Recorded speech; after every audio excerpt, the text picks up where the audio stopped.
il faut que ñu xam ko que ne réforme yi sunu responsabilité la loolu luñ ñu imposer la c'est pas parce que dañoo bëgg a ñëw réformer pour réformer non c'est que bu ñu réformer wul ça passe ou ça casse malheureusement système bi bu ñu ko réformer wul dans sa globalité je dis cela veut dire que université amatul sens Sénégal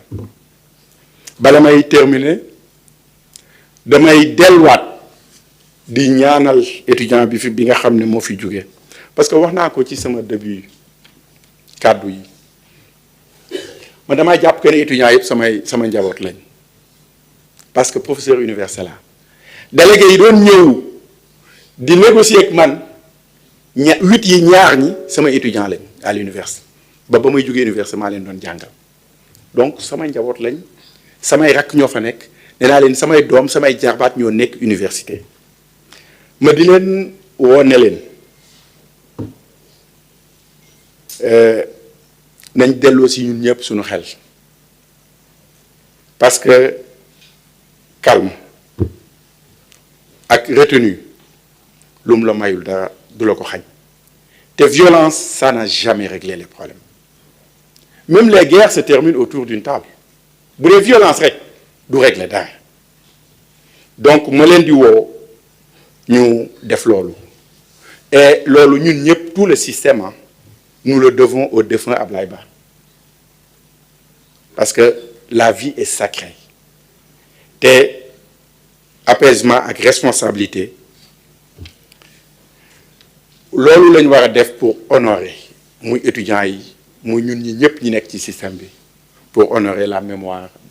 de l'étudiant Ablaye Ba bi nga xam ne nii moo fi bàyyi ko ñu koy ñaanal yal na ko yàlla xaare àjjana te yeexe ñu yal na suuf sedd ci kawam maa ngi leen di gërëm di leen sant. par contre am na lu ma fàtte te lu am solo la nga excusez-moi madame le ministre lu am solo la parce que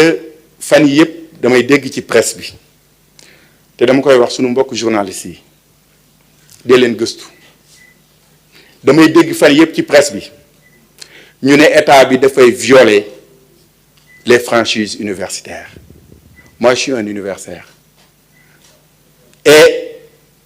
du ma seetaan aussi état bi du violer les franchises universitaires te waxuma ci li ma xam jusque-là depuis 2 ans l'État n'a jamais violé les franchises universitaires parce que décret bi nga xam ne moo tënk les franchises universitaires mooy la loi 94/79 dafa wax lu leer espace universitaire la wax ne moom la franchise universitaire concernée mais bi ñu ci jógee ci article 2 bi dafa préciser lan mooy espace universitaire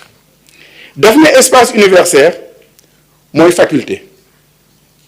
mooy fépp fu ñuy defee gëstu mooy bépp établissement boo xam ne dañ koy jàngale te mu bokk ci université bi donc damay préciser pour leeral campus social bokkul ci franchise universitaire campus social c'est pas un no man's land c'est pas un territoire de non-droit police am na droit accéder fa bu fekkee ne jugé na nécessaire que ne les biens et personnes sont menacées bu ko neexee mu dugg fa sans laaj autorisation ministre de l'enseignement supérieur wala recteur par contre fépp fu ñuy jànge moo tax gis ngeen policiers yi biir campus social mais gisuleen leen biir campus pédagogique parce que campus pédagogique franchise universitaire moo ko tënk police bu fa bëggee dugg day laaj recteur duñ laaj ministre bi de recteur la ñuy laaj parce que les universités sont autonomes ne ko dañoo bëgg a dugal police ci biir campus pédagogique parce que gis nañ ne dafa am ay jafe-jafe recteur nu muy def day convoquer li ñuy wax le conseil académique ne ko lii moo xew police dafa bëgg a dugg biir université nan la ñuy def bu ko conseil académique bi ne waaw mu wax policiers yi ni leen dugg leen buñ ne déedéet te argumenté ko itam duñu dugg waaye nag décret bi aussi dafa leer décret bi dane bu ñu demee ba nga xam ne nii ñi nekk di liggéey université seen vie est menacée wala bien yi ça veut dire que faculté yi dañ koy menacer police mën na bañ a sax demander autorisation au recteur de dugg biir université. Donc leeral boobu laa bëggoon a apporter wax ne gouvernement bi musul violer franchise universitaire te xalaatul benn yoon violer franchise universitaire. Ma bëgg journaliste yi ko soxla ñu dem xooli décret loi excusez-moi 94/79 relative aux franchises universitaires franchise et liberté universitaire maa ngi leen di gërëm di leen sant.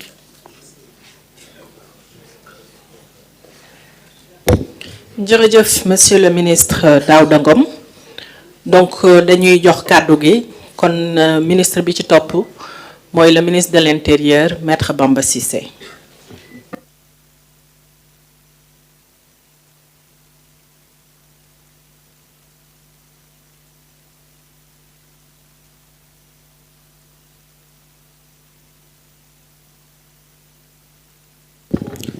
Bonsoir mesdames et messieurs.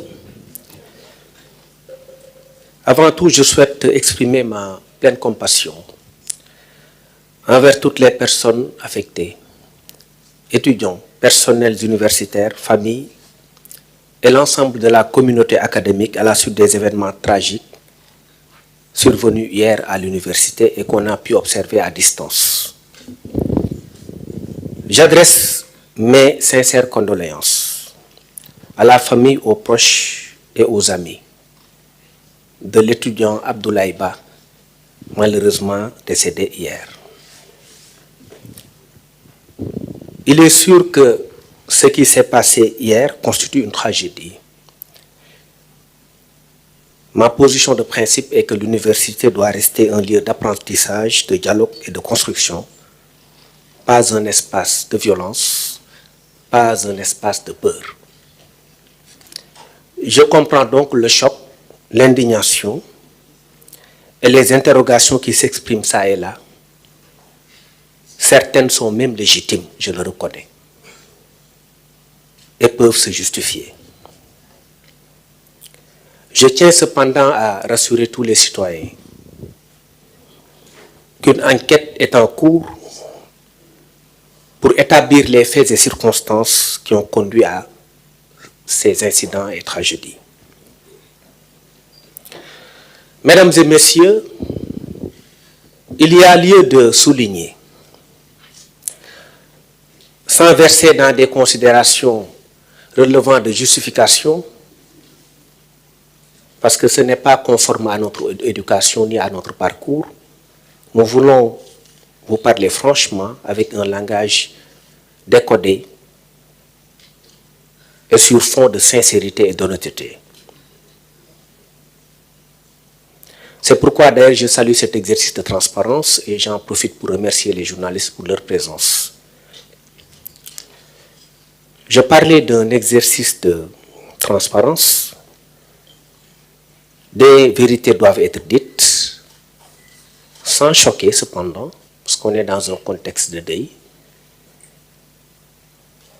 Et je disais que, loin de moi l'idée de justifier des impairs, parce que je l'ai dit, il y a eu des faits que j'ai suivis et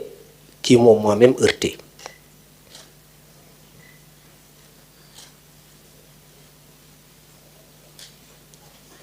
Il y a lieu de remarquer que depuis quelque temps, un changement de stratégie, de méthode et de tactique a été noté dans le cadre du combat de certaines personnes établies à l'université. Parce que pour moi, un étudiant, c'est aussi des valeurs, même si je ne condamne personne. Je respecte le principe de la présomption d'innocence, mais j'estime que les choses sont devenues assez graves. Et la situation de l'université est alarmante et alerte.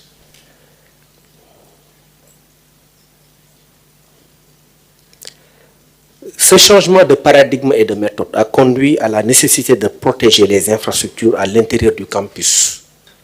jusqu'à ce que les affrontements surviennent hier. Mon collègue de l'enseignement supérieur l'a précisé, on n'est pas dans le cadre des franchises universitaires conformément à la loi. Il faut dire que nous sommes dépositaires aussi du renseignement. Et malgré ce qui se dit à l'extérieur, nous, on accepte de subir. Parce que quand on dirige, on accepte les critiques, les remontées même négatives, pour essayer de